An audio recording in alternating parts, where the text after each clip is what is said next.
Hi friends, பாருங்கள் இது என்ன டிப்ஸ் அப்படின்னா அடிக்கை எவ்வளோ குறைக்கலாம் அப்படின்றது தான் டிப்ஸே.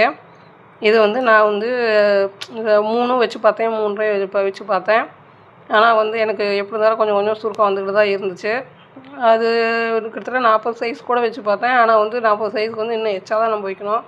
இது மாதிரி நம்ம எப்படி ஈஸியாக கணக்கு வச்சுக்கலாம் அப்படின்னு சொல்லி வகுத்து போடுறது, இந்த மாதிரி இது இவ்வளோ குறைக்கலாம் அப்படின்றத சொல்கிறத விட அப்போ தான் இருந்துச்சு. அவங்களுக்கு ஒரு 40 சைஸாக இருந்தால் நம்ம 4 இன்ச் குறைக்கலாம், 36 சைஸாக இருந்தால் 3.6 வைக்கலாம், இல்லை 42 சைஸாக இருந்தால் 4.2 வைக்கலாம் அப்படின்னு சொல்லிட்டு இந்த மாதிரி வச்சேன். ஆனால் இப்போ முடியும் கடிகையில் சுருக்கம் வரல, எனக்கு கரெக்டாக தான் வந்துட்டுருக்கு.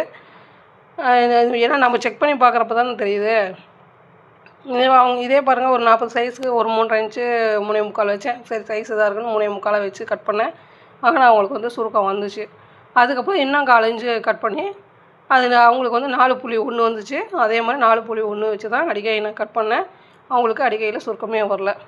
நீங்களும் ட்ரை பண்ணி பாருங்கள். இந்த மாதிரி ட்ரை பண்ணி பாருங்கள். உங்களுக்கு கரெக்டாக வந்துச்சு அப்படின்னா நீங்களும் அது மாதிரி ட்ரை பண்ணி பாருங்கள் பிக்னஸ்ஸு. ஏன்னா இது ஈஸியாக ஞாபகத்துலேயே வச்சுக்கலாம். நம்ம கூட்டி வகுத்து இந்த மாதிரி போட்டுட்ருக்கிறத விட 36 சைஸ் நமக்கு அவங்க அளவு எடுக்கிறோம் அப்படின்னா 3.6 வைக்கலாம். 38 சைஸ்க்கு நம்ம அளவு எடுக்கிறோம் அப்படின்னா 3.8 வைக்கலாம் சுற்றளவு அப்படின்னு சொல்லி நம்ம வைக்காமே அப்படியே அதை பிரித்து அப்படியே வச்சிடலாம்.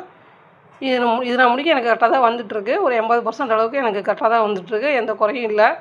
நீங்களும் ட்ரை பண்ணி பாருங்கள். அப்படி சரியாக வந்துச்சுன்னா நீங்கள் அதவே கூட நீங்கள் சரி பண்ணி வச்சுக்கலாம். நீங்கள் போட்டு பார்த்துட்டு எப்படி வருதுன்னு பார்த்துட்டு அதுக்கப்புறம் நீங்கள் கமெண்ட் பண்ணுங்கள். பிடிச்சிருந்தா லைக் பண்ணுங்கள், சப்ஸ்கிரைப் பண்ணி வச்சுக்கோங்க.